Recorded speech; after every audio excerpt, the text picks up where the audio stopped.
ನಮಸ್ಕಾರ boss, welcome to unfold AI.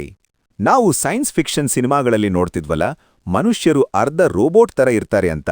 ಅದು ಈಗ ಜಸ್ಟ್ ಸಿನಿಮಾ ಅಷ್ಟೇ ಅಲ್ಲ, ರಿಯಾಲಿಟಿ ಆಗ್ತಿದೆ. ಇದನ್ನೇ ಬಯೋ ಹ್ಯಾಕಿಂಗ್ ಅಂತ ಕರೆಯೋದು. ಇವತ್ತು ನಾವು ಮಾತಾಡ್ತಿರೋದು ಸ್ವೀಡನ್ ದೇಶದ ಒಂದು ವಿಚಿತ್ರ ಟ್ರೆಂಡ್ ಬಗ್ಗೆ. ಅಲ್ಲಿನ ಜನ ತಮ್ಮ ಕೈಗಳ ಚರ್ಮದ ಅಡಿಯಲ್ಲಿ RFID ಅನ್ನೋ ಸಣ್ಣ ಚಿಪ್ಗಳನ್ನ ಇಂಪ್ಲಾಂಟ್ ಮಾಡಿಸ್ಕೋತಿದ್ದಾರೆ. ಇದು ಯಾವ ರೀತಿ ಕೆಲಸ ಮಾಡುತ್ತೆ ಅಂದ್ರೆ, ನೀವು ಜಸ್ಟ್ ನಿಮ್ಮ ಕೈಯನ್ನ ಸ್ಕ್ಯಾನರ್ ಹತ್ರ ತಗೊಂಡು ಹೋದ್ರೆ ಸಾಕು, ಪೇಮೆಂಟ್ ಆಗುತ್ತೆ, ಲಾಕ್ ಓಪನ್ ಆಗುತ್ತೆ. ಇದರ ಬಗ್ಗೆ ಅಮಲ್ ಗ್ರಾಫ್ಸ್ಟ್ರಾ ಅನ್ನೋ ಬಯೋ ಹ್ಯಾಕರ್ ತುಂಬಾ ರಿಸರ್ಚ್ ಮಾಡಿದ್ದಾರೆ. ಅವ್ರು ಹೇಳೋ ಪ್ರಕಾರ ನಮ್ಮ ದೇಹವನ್ನ ನಮಗೆ ಬೇಕಾದ ಹಾಗೆ ಅಪ್ಗ್ರೇಡ್ ಮಾಡ್ಕೊಳ್ಳೋದೇ ಫ್ಯೂಚರ್. ಆದ್ರೆ ಇದರ ಹಿಂದೆ ದೊಡ್ಡ ರಿಸ್ಕ್ ಕೂಡ ಇದೆ. ನಿಮ್ಮ ಪರ್ಸನಲ್ ಡೇಟಾ ಹ್ಯಾಕ್ ಆಗೋ ಚಾನ್ಸ್ ಇರುತ್ತೆ, ಇನ್ಫೆಕ್ಷನ್ ಆಗೋ ಭಯ ಇರುತ್ತೆ. ಆದ್ರೂ ಜನ ಯಾಕಿದನ್ನೇ ಇಷ್ಟಪಡ್ತಿದ್ದಾರೆ? ಯಾಕಂದ್ರೆ ಕಂಫರ್ಟ್. ಯಾರು ತಾನೇ ದಿನ ಕೀ ಬಂಚ್ ಹಿಡ್ಕೊಂಡು ಓಡಾಡಕ್ಕೆ ಇಷ್ಟಪಡ್ತಾರೆ ಅಲ್ವಾ?